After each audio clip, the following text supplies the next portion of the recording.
first round of the NBA playoffs is very much in full effect, and we still got you covered. We got reactions from Game 4s all around the league from the past couple of days, as well as previews for Game 5's upcoming. Then stay tuned on the Pick and Roll Podcast. Ain't a whole bunch to talk about. But is my mic like chopped up again? Not really. Okay, we're good. All right.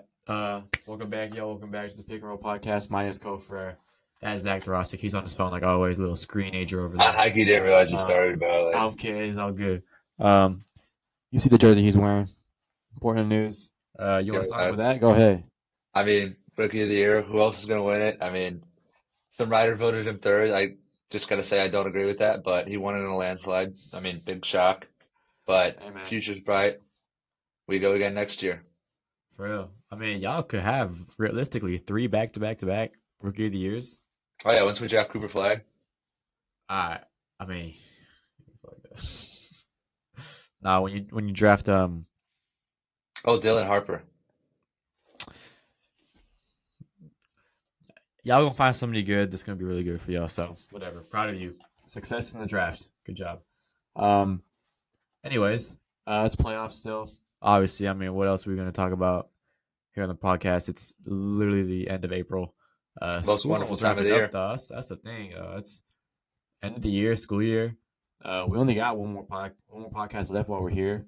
I think next week we're gonna take off just because busy finals, stuff yeah, like that. Yeah, finals stuff like that. And then hopefully we can restart it. The week after when he's in Texas, I'm in Cali. So we'll figure that out. But I mean, there's really there's a lot to talk about, but on topics, it's not a lot to talk about. Obviously, it's literally just playoffs, and then we got trivia for y'all later. Yeah. We'll be quizzing Zach on something a little fun. Ain't too much to it, but I mean, it should take him probably a little bit of time to figure it out. And so, yeah, I mean, playoffs right now. Actually, you said you pulled up the Knicks Pistons game. I'm about to do that right now. Yeah, no, I got it on. Detroit's up 9-2. Shit, I did not want multi-view with NBA and NHL. That's atrocious. You don't watch Cho? Are you telling me you don't watch the best sport in the world, Cho? Oh, yeah, Cho? My fault. Yeah, I love Cho. Nah, gang. NBA right or die. Although it is. I mean, see, personally, when people say that the Stanley Cup playoffs are the best playoffs, in the U.S., I don't necessarily agree with them. Because I just don't watch it, and then people get mad at me for saying that. I just don't watch it. I don't think it's that entertaining. It's just men throwing each other into barriers. If you want that, go watch soccer or something. I don't know. They're high-key fourth. I don't know. I think I'd take the NFL playoffs over them. NBA. Yeah, honestly. Just because I'm more entertained. Fourth. But yeah, we here. I mean, you want to talk a little about this Knicks Pistons series? I mean, obviously they're playing right now, but you want to talk about what are your thoughts on that? The last game. I mean, obviously, I thought it was a foul. Do you think it was a foul? 100%. I mean, obviously, look at the last 2-minute report. It looks like they clearly thought it was a foul, and you had a good point. I mean, I'm not gonna take it from you, so I want you to say it, but you had a point about that last play of what they should have done instead of just kind of ending the game there. I think often, like how they do with goaltending, they should have called it a foul on the court and taken it to the monitor to review it, just so they have the chance to review it. Yeah, definitely. I think there's no chance you could just wave it off and not call it. Yeah, I think that's something that they can definitely look at in the offseason too. If it is that kind of close of a call that they just didn't call it, they should probably be able to review it no matter what the call on the floor is, if it's that, crucial of a call. Obviously, in that moment, they didn't call it, and you look back at it, and it's like, wow, they really should have reviewed it. But, I mean, the rules are in place, so then they can't review it in that, the nature of how they went about it, which is kind of disappointing for the league that, when you really look at it, there's so many crucial plays that, teams have to make down the stretch. And it does kind of suck when you kind of lose a game off of that. We're going to talk about it later. But the Pistons shouldn't have blown the lead. They shouldn't have. I mean, that Cat shot was absurd. That's just oh my God, Cat was going. That's an absurd. That's an absurd shot, and you really have to live with that one. But yeah, the Pistons shouldn't have blown the lead. I don't think you could put it all on the refs. Granted, that's a call that should have been made, but I don't think you could put it all on the refs. I think that'd be unfair. Yeah, definitely not. But I mean, go back to Cat. Like, both shots he made, the fadeaway baseline shot over the backboard. I mean, when I was looking at that, I was like, "It's some bullshit." Oh, the light just turned on for you. Yep. I thought They was keep like, doing that, bro. They keep doing yeah. that. But I mean, the cash shot fading away on the baseline over the backboard, that shit was insane. And then on the next play where he shot the three, I was like, "What?" Obviously, the shot clock's winding down, but horrible spacing by the Knicks. He tried to drive, but I mean, there were two defenders because two of his guys were right there on the wing with him, and so he steps back, laces a three. Then what? They up one, or were they up two or one? They were up one, right? Uh, I Whatever. They took the lead in that shot. I know that for a fact. I want to say Um, two. Probably two. They took the lead, and then yeah, I mean, just credit to Cat and the Knicks. We talked about it after game two, or was it game two or game three? Where I mean, I they're a think it's game gritty three. I team, think there's man. only been one game. Yeah. Yeah, where Josh Hart and them, kind of clawed them back. Hart had so many great defensive plays and stuff like that. And I mean, this series is a lot closer than the 3-1 count it says. It could honestly, in all fairness, be 3-1 either way or tied. I don't think that's how close these teams are right now. And I mean, they're playing right now. New York, is it Detroit has a little bit of an edge right now? Obviously, it's very early in the game, but It's I mean, so close. It's so close. I mean, yeah, these like you were saying, these results could easily be flipped. This series has not been what the result shows, and I feel like that's a lot of these series in the first round, like the Lakers 100%. Timberwolves series and like the Rockets Warriors series. Yeah, I think a lot of these are very misleading. yeah. I mean, obviously, you bring up those two series that are also 3-1 deficits for, I mean, both home court teams, and um, I mean, I want to talk about the Lakers later, but I mean, the Houston Rockets series, one Alperen Sengun shot away from being a tied series, Yeah, or if you look at it the other way in the Warriors' perspective, it's, I mean, just the Jalen Green anomaly game. I mean, if he doesn't have that game, then it's a sweep, right? Like at this yeah, point, the series is over. So, I mean, it's so close. Obviously, in these first rounds, you see it all the time where these games are just so close and these series are so close that, I mean, that's what I live for. I mean, I love it how close the series are, and I mean, they could go either way. And that's just the end of the day right now. And um, I mean, we can talk about the two other series that ended in a sweep. We really need to though. Thunder, yeah. Grizzlies. I don't. Not much to mention. I mean, I forgot about Cavs Heat last night because we had intramural softball, and it turns Yeah. out I forgot about it for good reason because the first time I checked the score, it was 41-13, and I'm glad I didn't watch that. I'm fine with not watching that.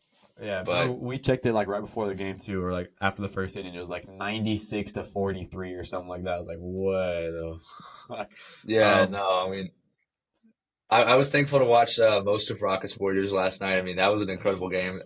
For me, that's been my favorite series of the first round. I don't think it's been the best series of the first round. We'll get to that later, but it's been my favorite series of the first round just because of the competitive nature around it. I mean, we saw the amount of scuffles that happened last night. Obviously, Jimmy Butler and Dylan Brooks. Did you see Jimmy's post game quote yeah, I where did see that. they asked him about him and Dylan Brooks playing around? And he's like, "Oh, I don't play around nothing with that man." Yeah, You know, yeah, I mean, we obviously saw the hard foul Jimmy had when Dylan Brooks was going to the cup. I mean, I love this series. It's yeah. very entertaining. It's gritty. It reminds me of Rockets Warriors from a couple years ago, or not a couple years ago. At this point, it's what, 6 years ago. They've played, yeah, 2019 Last was the time last time was they played. Yeah, so six something years ago. So I mean, bringing back memories and stuff like that, and I love the grit and grind nature of it. And Butler, uh, I mean that boy, I don't know how he would do it. He's probably the most equipped for it. Um, I mean, you have that bad of a fall, injury or hit, miss game three, and then game four come back, play 40 minutes and drop what 22 points in the second half. Yeah, He exactly. outscored. He carried the entire team in the fourth quarter. He had 13 in the fourth. I mean, that's the luxury of having two superstars you see now. I mean, Steph obviously thrives when he has another guy with him that he doesn't have to hoist up 13 threes a game, and he can still win a game being I'm not going to say superstar role player, but I mean, when you're playing with a guy like Jimmy Butler, then I mean, you both have responsibilities that take weight off each other's shoulders, and that's what's nice about that duo. And I mean, I love the duo. Obviously, I don't like the Warriors because I'm from the Bay Area. I'm a Lakers fan, but I do love that duo, and I do want to see Jimmy succeed. That's one of the things I really want to see. Um, I but personally, yeah, I really like the whole Batman angle that they're going with, the oh yeah, Batman and Robin angle. Was it Buddy Hield that called himself Alfred? I think it was Buddy Hield who said he was yeah. Buddy Alfred when Hield, Jimmy was they've out. been they had a whole like there was like a little funny like exchange on Instagram where I didn't understand at first. I thought Jimmy was taking shots at Buddy, but then I realized after because Jimmy really has taken Buddy Hield under his wing. I don't know if you've seen clips of it, like on the bench, he's taken him under his wing. Yeah, And Buddy's been playing very well this series. He's been upping his defensive intensity, which is what you want to see out of a shooting guard, two-way kind of guard that they kind of miss out of Klay Thompson from the past couple of years. So kind of becoming that 3-and-D type of player. And then also on the offensive side of the ball, he's found his stroke again from 3-point range. And I feel like that's all due to Jimmy Butler kind of coaching him and stuff like that. But he posted on Instagram, it was the bat signal, but instead of the bat brand logo, it was the Curry logo. And the caption said, shout out to Batman or whatever in the team, except for Buddy. I was like, damn, I didn't realize at the time that it was a joke and stuff like that. I was like, what? Did he just really take a shot at Buddy Hield? I was like, what? But now I kind of understand the context behind it now. So it's very cool to see. yeah, no, and I really feel like at this point we're on the up and up of the Buddy Hield cycle. I mean, I'm sure you've seen it, like Oh, the yeah. graphic that fans make where it's Buddy Hield's hot, fans start to believe, oh, is he this great of a player? Then he goes through a slump, and people are like, oh, is Buddy not that great of a player? And then just it keeps repeating.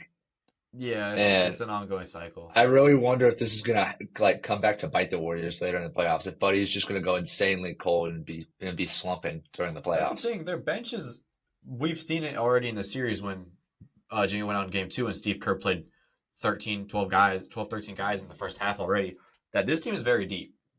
And they Yeah, can plug in any guy in that, you know, spot. What I'm worried about more is because they've already been winning without Buddy being this hot. So that doesn't like scare me as much. But what I think is one of the more like X factor type things is how good Brandon Pajemski plays through the rest of the playoffs once they get through this series. Because he's been very good defensively. Obviously, I mean, last night if you're watching the game, towards the end of the game, Van Fleet had a little bit of a drive towards the end of the game, went up for a floater, kind of like double clutched it a little bit to get kind of around Draymond's defense, and then he got tipped behind from Pajemski. So, I mean, Pajemski's just been obviously a defensive menace ever since he was rookie last season.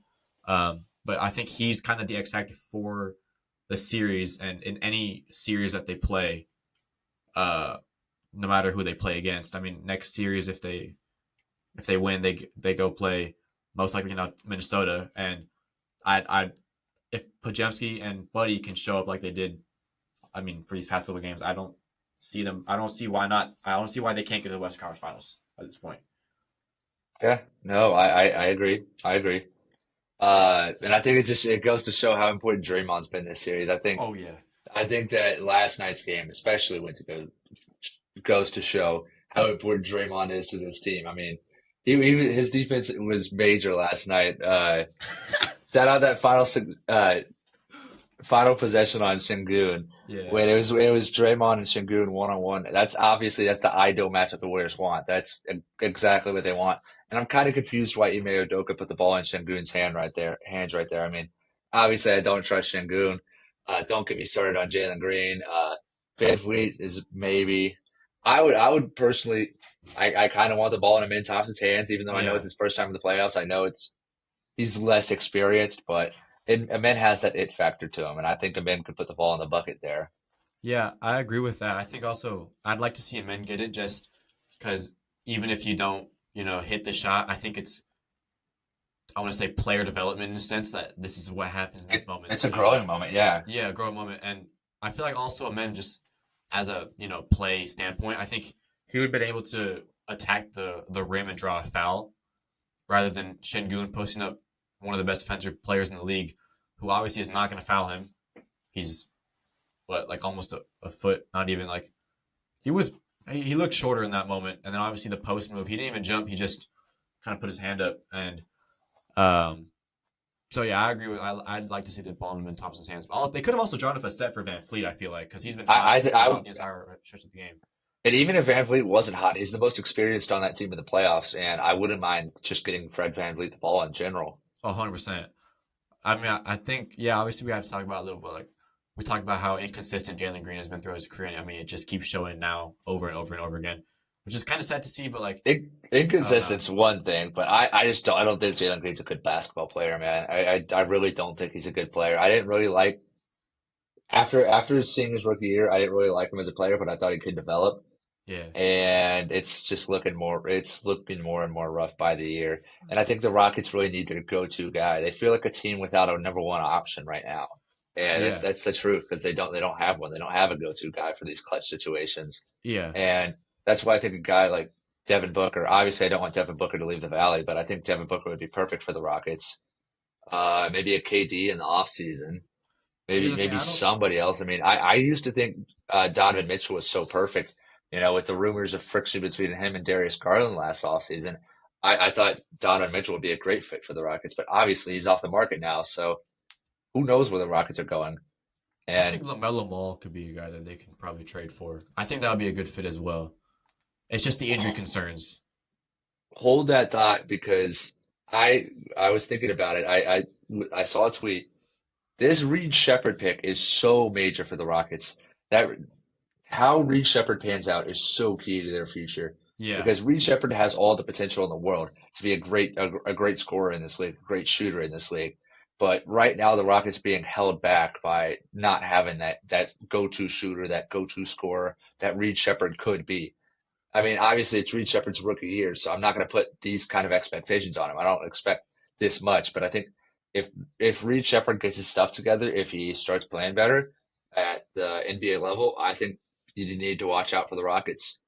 Yeah, definitely. I mean, yeah, I don't think a lot of teams or people expected the Rockets to come out of the series, obviously, but I think what people look at is this is a great building block towards their future. Um, Exactly. I see them very similarly to the Thunder last year.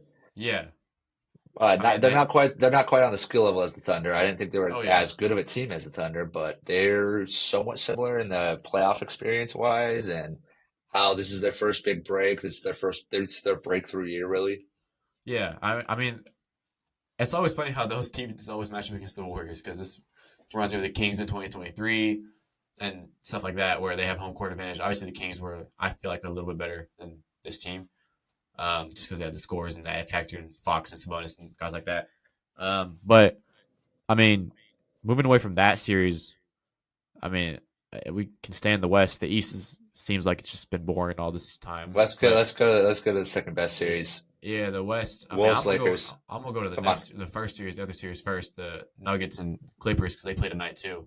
Okay, I wanted to save the best for last, but all right. Oh, is Nuggets Clippers the best one for you? It's the best series for me. I mean, We five can good go there. Lakers Warriors. I mean, I can go a little bit of a rant. I hate my life right now. I want to kill myself. I'm gonna die tomorrow if we don't lose, or if we win, or if we don't win.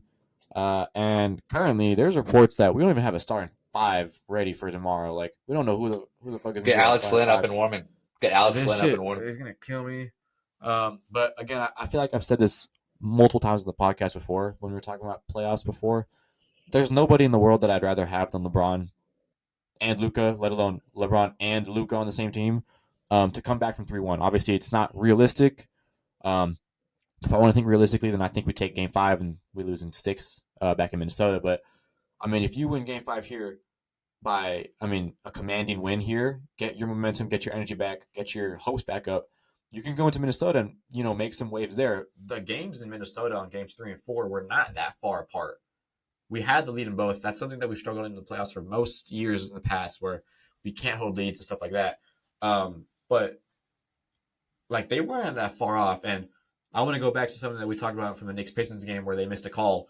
Um, I mean, the last 2 minute report, it was shown that Doncic was tripped by Jaden McDaniels with 34 seconds left in the game, which would have put Doncic at the line to tie or take the lead. Um, to take the lead. And instead, it was a turnover and a fast break opportunity. We fouled him. They on the line. Then obviously we lost because Austin couldn't hit the game winning shot. But I mean, I'm gonna go back to that. It's like call that in the moment and then go to the monitor and review it. There should be Yeah, no I reason why you I don't call agree. it. I agree. If a guy's on the floor, then call it. And Especially I'm not, if sorry. no no I go want ahead you go ahead go ahead. continue. No, continue. You're right. No, I You was saying continue. You're like right. especially if it's a guy like Luka Doncic who you know is one of the best ball handlers in the league and knows how to deal with pressure like that because he's been doing it for his whole career. If he's on the floor, there's probably like no other reason that he got fouled or tripped or something like that. So call the foul and go back to the monitor and review it. Because even there was a play. I'm gonna say that for later. You go for what you're gonna say earlier. I was gonna say, I know we were talking about the LeBron foul earlier, about the Yeah, sky that's what I cam was about to go on. Yeah, that's what I was about to go. we've never seen before. Yeah, I get what you're saying about that. Why haven't we seen this tech before? But if the camera angle is available and it shows that there was a foul, you have to call it. I don't like. yeah, 100%. I know you're saying like. I know you usually say. I mean, we both usually say this. Like, you can't call these certain fouls in the moment. But like that one It where was it it wasn't called was in the moment, but you can see a clear video angle and replay. I think you yeah have to give the call there. I think that just makes sense. yeah. I do think though like the camera angle definitely helped to see that it was a foul, but it was still very borderline and fringe. Oh Because no, I didn't really think it was a foul until I saw that camera angle, that sky yeah, top camera angle. exactly. Because I mean, by definition, the hand is a part of the ball when you're inside was like some distance from the basket. Like the hand is part of the ball, so you can slap the hand that the ball the hand that's on the ball. So that's what LeBron I guess tried to do, but he chopped it like damn near right on the wrist. And once you get to the wrist, then it's a foul. So that sky cam proved it, but even with the sky cam, it was still very fringe. It's one of those calls that's you have to make in a situation because you have every single camera angle available for that to make that call. But I mean, just again, it's like where the fuck did that get right? Because I feel like if we have the camera angle for every single game in the playoffs, there would be a lot of calls that have been Yeah, no, overturned. that would have been made or been overturned. I mean, Yeah, it's a very groundbreaking and game changing camera angle to see, and I've especially never like for right on the baseline like that. I mean, yeah, that's yeah perfect. yeah for a lot of out of bounds plays and stuff like that. So um, I mean, shout out to the Minnesota Timberwolves. They've come to play for this series, and I hate this matchup as a Lakers fan. I just never. I I don't mean, know. It's like we don't have a big can't get a fucking rebound to save our lives. And I know after game one, I was talking about how they're not going to have that kind of performance of shooting 21 threes or making 21 threes, and they haven't yet. But the fact is, they have out rebounded us in every single game, and they have plus, I think it's almost close to plus 21 offensive rebounds compared to us. And just last game alone, they had 12 boards, or they had 16 boards, and we had seven, I think, something like that. Whatever it is, they're just outboarding us on the glass, and second chance points kill us. And guys like Naz Reid and Jaden McDaniels and Julius Randle still haven't. I mean, they played very well, and Randle still hasn't had that playoff drop off that we expect. So, yeah. I mean, I can't be mad if we lose a series. It's just a bad matchup. I'm not gonna lie. This isn't like even like just like bias, like fan bias or everything. The Lakers have played pretty well this series, but the Wolves are just such a good matchup compared to them, and they're the best defensive team in the league.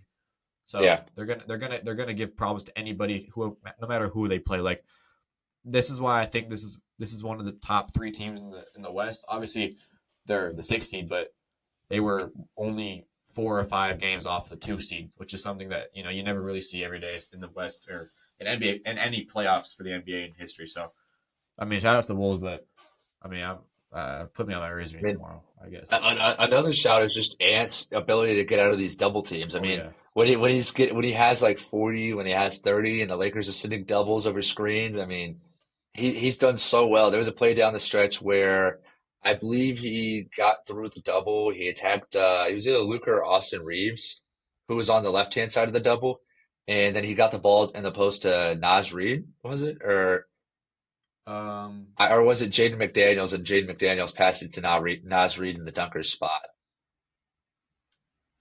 no, other way around. It was to Reed. I know exactly what player you're Okay, talking about yeah, because Reeves has been the quote unquote primary defender on Ant. yeah. And I think it was Dorian who came over from the top side, and then Hmm. what they've been doing is every single time they're sending a double from the top side, and Ant just kind of takes down the sideline and then drives because there's no help Yeah. defender. Because once Ant starts driving, then the guy just pushes back, so there's no help defender there, and he just goes through, and then it's either 3-on-1 guy or 2-on-1 guy, and you have two other guys with one guy roaming the paint. So it's an easy dump down for anybody. So I don't know. One other thing I want to talk about though is like if I was JJ Redick, I've been noticing this so much. Like as great of a player as Ant is, he's very predictable in what he does. Yeah. Like his little dancing at the top of the key, you can tell when he's gonna shoot because his shot is so high up that he likes to do like the little like the hang and then like the fake shot and then dribble back. Or when he's dancing, he's like every time after a dribble or when he's sizing up somebody, he always steps back to shoot, which gives him, a chance to drive if they overbite or over contest. But every single time I don't know, you weren't in the room, but I was with one of our friends, Joao, and he can attest to this. Every single time he had the ball and he was dancing, I called out what his next move was going to be, whether it was going to be a Yeah. shot or it was going to be a drive, because you can tell clearly what he's going to do if you just watch film and stuff like that. So I think they obviously they've had 2 days again to travel back to LA, and they have their own practice facility now. So, film room now to film room to break it down for. So I'm excited for tomorrow. I hope we win, but realistically, I think we lose in 6. So nothing much more to look at. I mean, yeah, I can't wait for tomorrow's game. I mean, personally, I know Reese and I were hitting a steakhouse, for a Wolves win. I mean, Yeah. I don't know if you're gonna want to accompany us, but we're planning on getting some wine, some good vino, Yeah, celebrate a you won't Wolves hear victory. from me if we lose. That's the thing. You won't hear from me. You saw me after we lost game 4, so I did.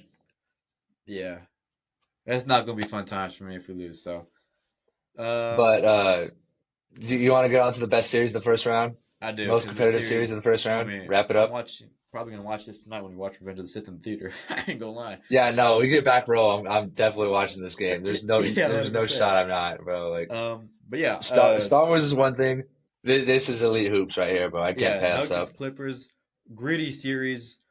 I mean, each game except game 2, 3, except game 3 has come down to the wire. Game 1 was overtime. Game 2 was a close one all throughout. Game 3 was just a bit of a blowout. But then game 4, obviously, uh, Aaron Gordon with one of the weirdest and most bizarre game winners I've That was ever seen very in my odd. life. Honestly, kind of like it's not the same play, but it kind of like game winner wise reminds me of the Valley Oop a little bit. It kind of does, Just yeah. because the whole putback, like the way the putback was. It reminded me But very much of Derek White's putback in game 7 and game 6. ooh, you're right, you're right, you're right. That's a good shout. That's It's a what they great remind me of the shout. most. Yeah, that That's a like great shout. yeah. So I was thinking about that. I was like, wow, it's crazy because Kawhi came to play that game. He That boy was did. hooping. Zubac was great down low in the post, and we've talked about this. I don't know how many more times we can stress this, but obviously nobody's gonna be able to stop Jokic. He's gonna get triple double no matter what. But Zubac is probably one of the best guys you probably have the most confidence in to limit what other guys can do around Jokic to cut off pass lanes and stuff like that. And we've seen it clearly. Jokic keeps trying to dish the ball to Jamal Murray and PJ, but they're not even shooting over 40% as a clip right now from 3-point or just in general. So that is hindering them a little bit. But just what are your thoughts on this series as we go into game 5 tonight back in Denver? I mean, like I said, this is the best series in the first round, and both teams are just so evenly matched almost. I mean, I favor the Clippers to win the series. I picked Clippers in 6. All right, it was either Clippers in 5 or Clippers in 6. I think you said Clippers in Uh, 6, yeah. hopefully the Clippers can win in 6. I'm right, but I mean, I wouldn't mind seeing the Nuggets win. Obviously, Nikola Jokic has been great this series. His supporting cast hasn't been, which we expected going into this series. I mean, we need to see better from MPJ. We need to see better from Jamal Murray. Obviously, Aaron Gordon's been there. He's been doing his thing. But yeah, it's the best series of the first round, and Yeah, I think what's I'm enjoying it. also that we've been talking about that we were interested to see and that we can now talk about is as plastic as you want to say Clippers fans are, that arena was loud for both games, both 3 and 4, When the especially game and the 4. stats show out for the wall. The stats Yeah, prove that the wall is effective. I mean, I don't necessarily love it, but I mean, it Jokic works. It Jokic works. missed 2 clutch free throws down the stretch, He which is did. I'm And I was thinking thinking, very I was thinking of infested the wall total. the entire time. Like, Yeah, because it was faced towards that. Obviously, in the second half, the away team shoots towards it. But I mean, just in general, like for the whole game, it's loud in there, and obviously that happens when a team moves out of when their little brother moves out of the room that they share at home. Making a little bit of a Lakers joke there. Obviously, we move out of Staples you could Center, and tell. the Clippers are a little bit of a little bro team to the Lakers. So once you get your own spot, I mean, you can have as much fun in there as you want. So I mean, shout out to them for having just fans that want to make it loud. I guess. Yeah, I'm no, but I'm going to talk about also going back to the Warriors series. The Warriors fans, as plastic as I say they are too, really do show out and they put t-shirts on, all that kind of stuff. So they didn't wear the shirts, bro. They were not wearing the shirts and Chase. it It was was a lot loud. It more was than loud. it The was very atmosphere was loud. amazing, but the shirts not there. Lame crowd. What's also funny is I don't know why they switched it. The Warriors shirts just say playoffs now or Warriors across it. Bring back the strength in numbers shirts, man. I want slogans for every Yeah, team in the playoffs again. I do like the like kind of what Nike's doing right now. You know, do it for Cream City. Yeah. Obviously, gotta love do it for Cream City. Do it for the O is the Magic's right now. I really Yeah, like yeah, that one. yeah. A lot of, but they used to be like really good. I remember like one of some that stand out. Like the Jazz had one that said "Take note." Warriors were strength in Yep, numbers. yep, Um, I don't know why those only. I think Houston's was ready for liftoff or something like that. yeah, There I was think just a so. lot of good ones. Um, Didn't Thunder use like Loud City or something? Or it was something like that. I actually want to look at these. They were like really good before. NBA. new draft? That's our next draft. Them Oh, that would be a good playoff one. slogans. Playoff slogans. Playoff team slogans. Like it was like the 2010s era, right? Like that era. Um. Oh, fear the deer. How could we forget about that one? Yeah, Fear the deer. Um. I can't find a. Hold on. I'm gonna look at I'm like blanking on some. 2018 NBA playoff team slogans because they had shirts. All the warm up shirts had it. I Yep, remember that. Oh, Cleveland's had whatever it takes after yep, yeah. theirs with LeBron and them.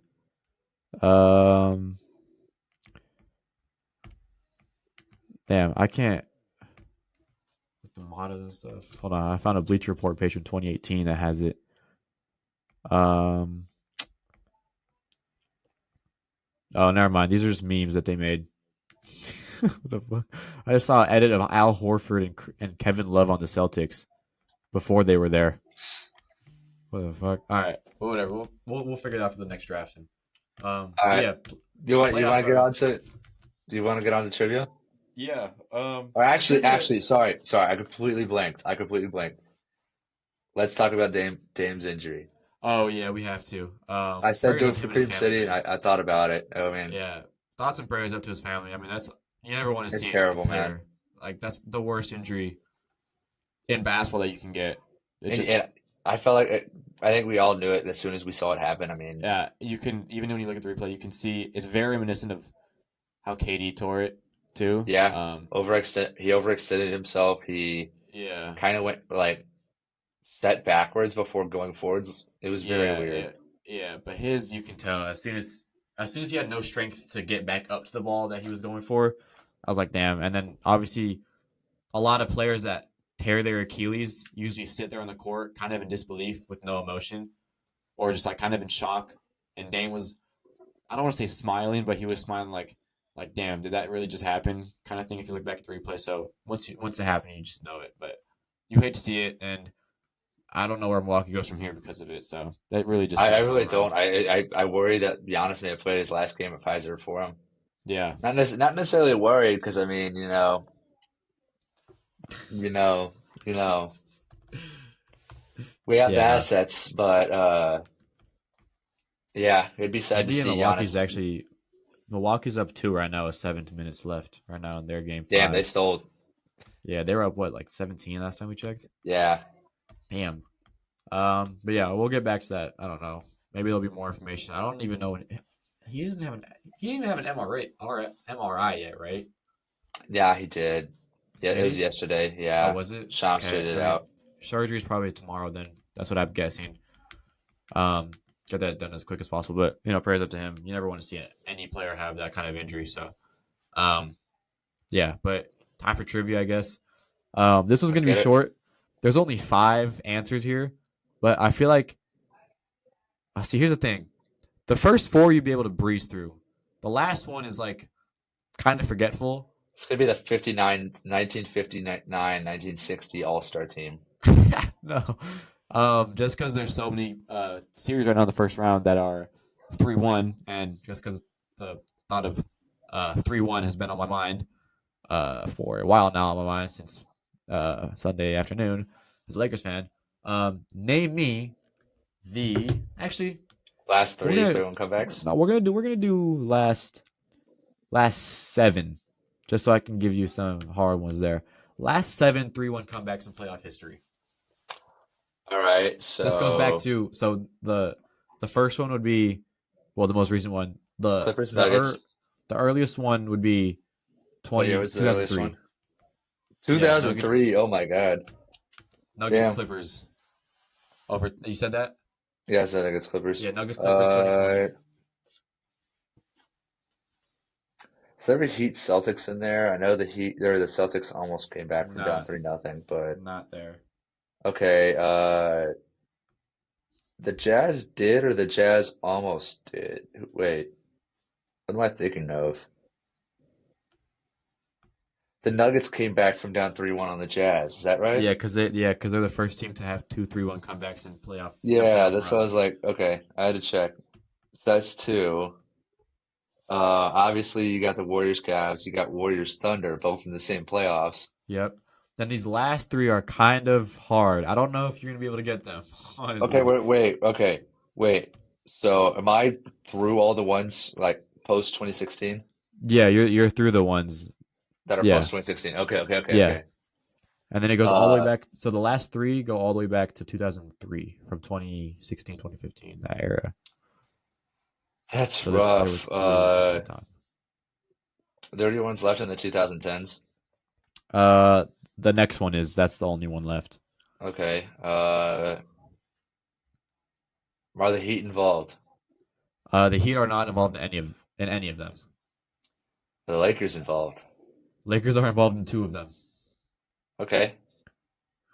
Uh, might just start shouting out teams that are good around this time, but Lakers, Mavs. No, that's a good shout though. But the Mavs were up 3-1 and closed it out against the Lakers in 2011. Mm, okay.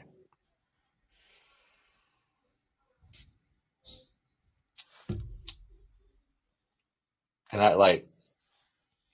Is there any hint that would like not give it away?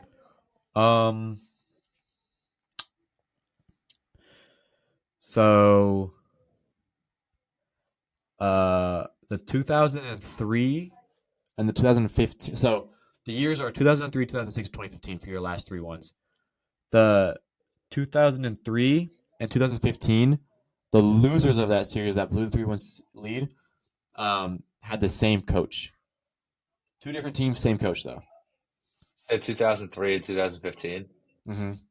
So this coach coached 2 teams that. Oh, so it's Dak Rivers. Yes, that is the coach. Okay. Okay. So 2003. Was Doc with the Celtics at the time? Is the Celtics the team that blew the lead? No. I'm like completely blanking on where Doc was before Boston. Like uh so it was the Clippers in 2015, right? Clippers are the ones that blew it in 2015. Okay.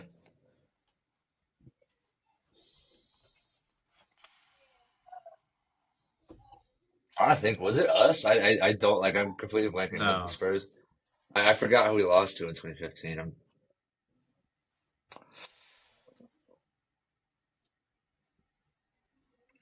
I think you guys lost to the team that won this series, if I'm not mistaken. Yeah, I know what you're saying. I'm trying to think if like was it the Warriors? Nope. It wasn't the Warriors. Okay. No. The Warriors played them the year before that. Yeah, no, you're right. You're right. Um. Oh no, sorry. That year, the Spurs lost to the Clippers in the first round. This is the Okay, second that's what round I thought matchup. because we matched up against them in that year. Yeah, That's what I sorry. was. Yeah. Okay. The winner of this series, um, how do I say this without giving away basically the answer? Oh, is it OKC? Um, no, the winner of the series played another team, and they went on to have a crazy history in the playoffs for the next 4 to 5 years. I literally already said the Warriors, so who could it be? Oh, the Rockets? Yeah, it is the Rockets. Okay, okay, yeah. Yeah. You're missing 2006 and 2006, 2003. 2003, uh 2006. This one lives with me forever because we could have done so well. Oh, good to know that y'all are involved in this one, but I'm trying to think of the other team. I was thinking y'all. I was also thinking that we might be in there just because No, 2006. there's no Spurs anymore. Okay. Hmm.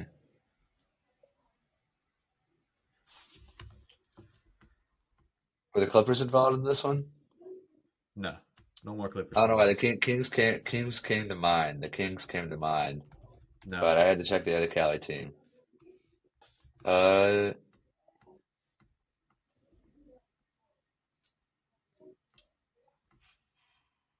was it Denver? No. Okay.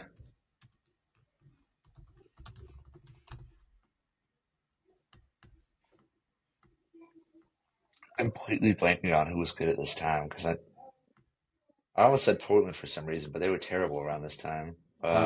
This series produced one of the most infamous game-winning shots in NBA history.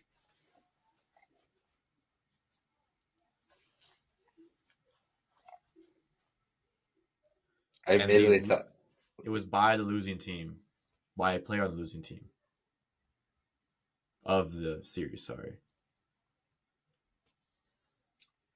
I immediately thought of Kobe shot versus the Heat, but that's a yeah, little later. That's from obviously it's not. 2011.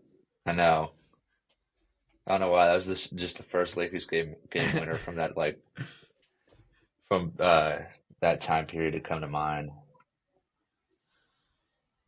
Mm, I'll give you a hint. He hit 2 buzzer beaters in the same game against this team, I'm still like I'm completely blanking. and Mike Breen was on the call. The game winner in overtime came off a jump ball at half court, and they were down by 1.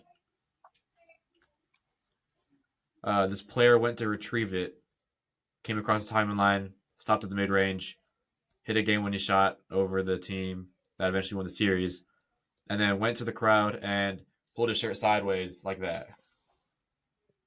Yeah, no, I already got like the moment, but I'm trying to think of who the team was that Oh they were my playing goodness, against, bro. Like really? Are you I'm blanking that blanking, bro. much? I'm like completely blanking, bro. Like it's just like blacked out of my memory. I like that was the moment I thought of after Kobe's game winner versus the Heat. But I still like I can't think of who it is against. Damn.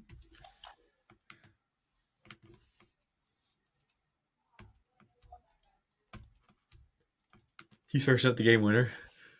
No, no, I'm looking at like the standings from 2005, 2006. Okay. Oh my God, was it the Suns? Yeah. Fuck! I didn't even mean to cuss, bro. Dang. No, I like. Oh my God, how did I miss that? Yeah. No. Oh my. Yeah. Saying us wasn't even that bad of a shout because I knew we were insanely good to 2006 because we won in Oh, I know, 2005. yeah. I like, dang. You still have one more to get through. It's 2003. You said Lakers were involved in two, so I know the Lakers are one of these teams. No, Lakers aren't involved anymore. Doc Rivers is involved though. Okay.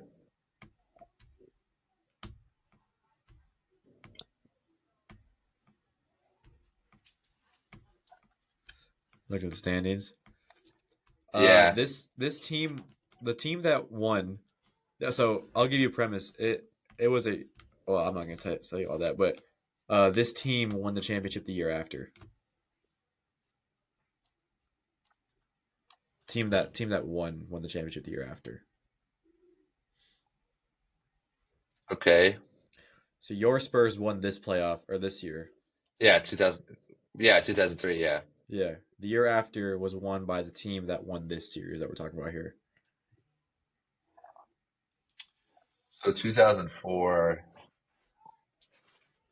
That was the Pistons, right? Yeah, Is it so Pistons Pistons. Magic? It is Pistons Magic. Yeah, Okay, because I was thinking back to Doc Rivers, because and I was like, I was between the Cavs and the Magic. I was thinking that he coached. yeah, this series is kind of crazy looking back at it. Obviously, I never watched it, but just looking at it, Detroit was the 1 seed. Orlando was the 8 seed. Orlando won game 1. Detroit won game 2, and then Orlando won Orlando won 2 straight to go up 3-1, and then Detroit won 3 straight to beat the Celtics to beat Orlando, Wow. which is insane. Which gives me big Heat Celtics vibes. But if you want to go one more, the other one is Nah, I'm also good. I'm very good. infamous. It's the Heat and Knicks from the Eastern Conference semis from 1997, where it went 7 Okay. games because Yeah. the Knicks were up 3 games to none. No, the Heat were up 3 games to none. New York came back, and then Miami won in 7. Bet. Yeah, that was also the one where Patrick Ewing and Allen Houston and Larry Johnson, all of them got ejected from a scuffle in Game 5. Go watch that if you haven't watched that. Original Mouse of the Palace. But yeah, that was I feel like that would have been a little bit easier if I just left the 5. So I had to go a little bit extra for that one. Yeah, no, it definitely would have been easier if it was just 5, but yeah. Yeah. Hopefully the Lakers can be added to this list sometime in the next week. We know that damn well that's not happening though. But we know what's happening is that we will be back on Thursday for y'all. That'll be a little bit of an interesting one. I might cry if the Lakers lose tomorrow. Might be happy if the Lakers win tomorrow. And we'll have draft them, and we already know what the draft topic is going to be. It's going to be playoff slogans. That sounds like a very fun one to do. Yep. Anyways, Pickle Podcast episode 17 done. Thank you all for listening as always. I'm Cole Frere. That's Zach Dorosic. Shout out to Stephon Castle for winning Rookie of the Year this year. Shout out to Fun Castle. We will see y'all on Thursday. Peace out, y'all. Peace.